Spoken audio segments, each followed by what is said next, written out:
welcome. So glad you're joining me for Psalm 122. We are in the middle right now of a group of Psalms that are called a Song of Ascents. And those traditionally were songs that were sung during the Feast of Tabernacles, which was be in the autumn, and it was one of those times when people would travel to Jerusalem.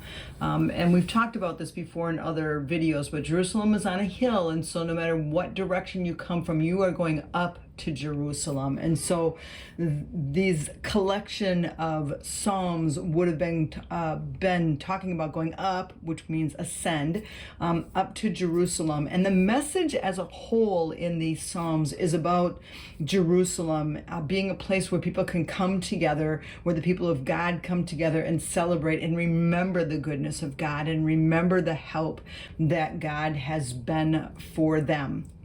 And Psalm 122 is a beautiful example of that. So let's read a verse and pray, and then we're going to jump in and look at Psalm 122. I'm going to read to you Psalm 119, verse 24. Your statutes are my delight. They are my counselors. Lord, we do come before you as we read your word, and we do acknowledge that your word is our delight, and we delight in studying, and we delight in reading your word. And Lord, let your word be our counselor today as we study. Amen. So let's read this first, and then we're going to go and look a little bit deeper as to what this psalm is really all about. It says this: I rejoiced with those who said to me, let us go to the house of the Lord. Our feet are standing in your gates, Jerusalem. Jerusalem is built like a city that is closely compacted together.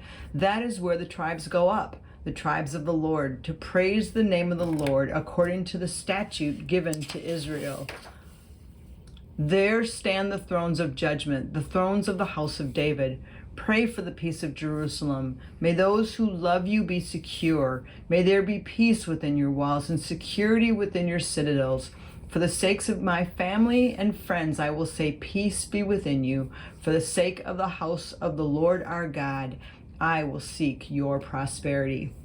So do you see how this psalm was really all about going to Jerusalem and the joy that comes from going to Jerusalem? So this again would be a hymn of thanksgiving, an individual hymn of thanksgiving.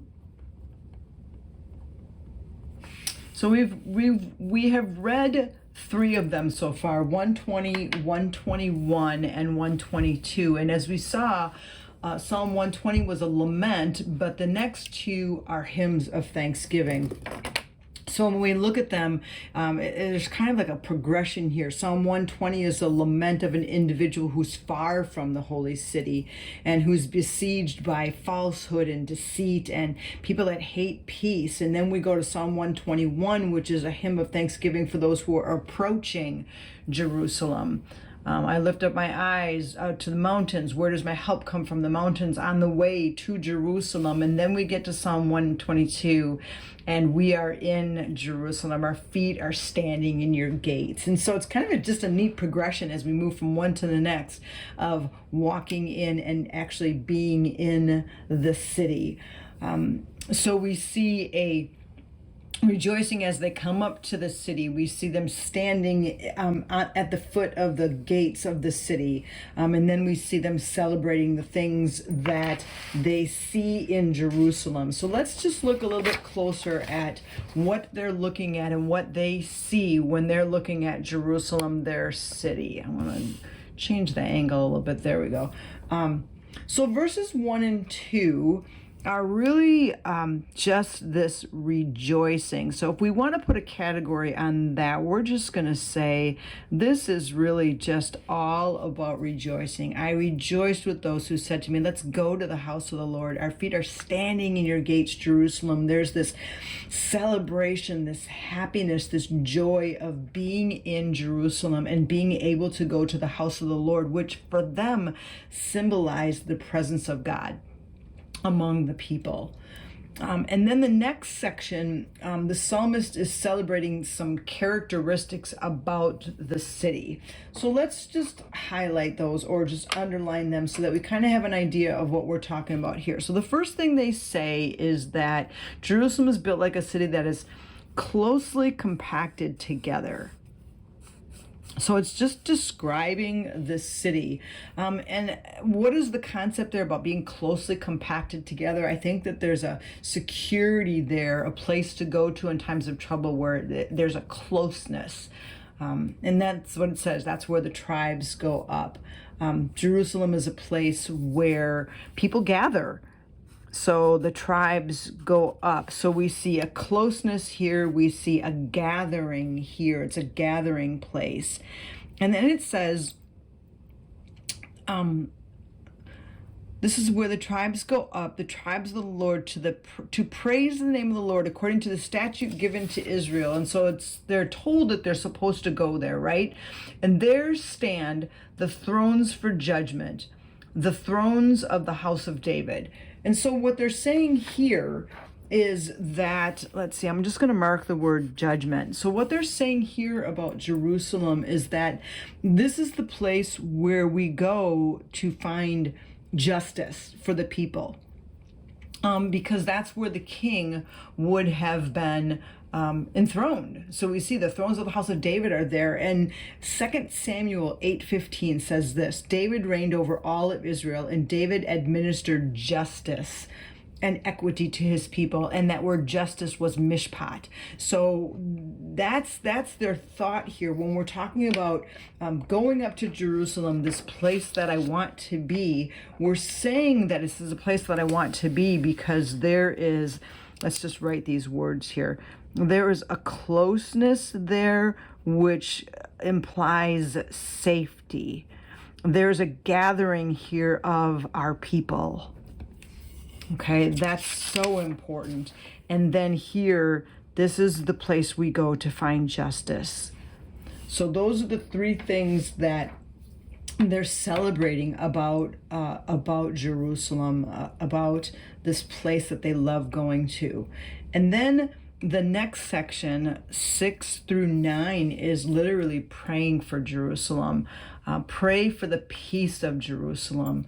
And this is so important for us to be doing, is praying for the peace of Jerusalem. When we look at the word peace, this is the word in the Strong's. It is numbered 7965, and it is the word shalom. And it means peace, but it also means well-being. So peace, well-being. So when we're praying for Jerusalem, we're praying for peace, but we're praying for the well-being of Jerusalem. We're praying for the well-being of God's people. And then it says, may those who love you be secure. So what does the word secure mean? So let's underline that, and we're going to come over here and we're going to write secure. So what does the word secure mean? This is 7951. So interesting, 7951, this is 7965. So they're close to each other in the Strongs, which means they're close as far as maybe the roots of the words go. And you're going to see that. This is shalom. This is shalah. So do you see how they both have that same beginning, which means they have a root, a similarity in their meaning. This one means to be at ease.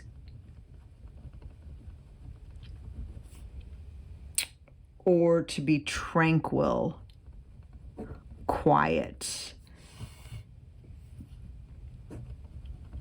There's another one.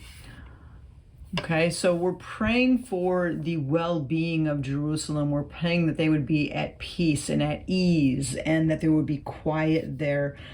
And then it says, may there be peace within your walls and security within your citadels. And of course, security again is really close to the word secure. It's actually a derivative of shalah, so it means basically that same thing. Would ease and quiet and tranquility, rest, basically be within your walls, Jerusalem. So just a beautiful way to pray for Jerusalem, for the well-being, and that's what the people of that day would have been doing. They would have been praying for the well-being of Jerusalem, because that was their place to go. That was their gathering place, their safe place, the place where they felt like the presence of God was. And so that was why they were praying that. And then verses 8 and 9, for the sake of my family and friends, because those would be the people that would either be living there or would be going there. And they're wishing peace and safety and a well-being for them, because they care about their family and their friends. Peace within your walls for the sake of the house of the Lord our God. And the house of the Lord would symbolize, again, the presence of God. So I'm just going to write that above here, the presence of God, so that we understand that. For the sake of the presence of God. So the well-being of Jerusalem, which is what they were praying for, guaranteed the well-being of the people of God. So if Jerusalem, the presence of God was there and strong, and they felt safe and secure, then it basically meant that they were safe and secure. So for them, it wasn't just the place Jerusalem, it was the symbology of that this is God's presence, and that is the desire for them to go there. So just a beautiful psalm about Jerusalem. How do we apply that to our own lives today?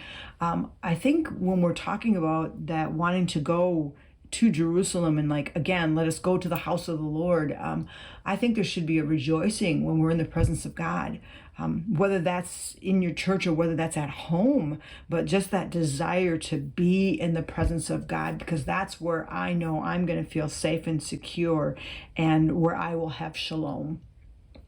So Lord, I thank you for your peace that comes from being in your presence. I thank you for this psalm as a reminder that I need to rejoice as I go into your presence.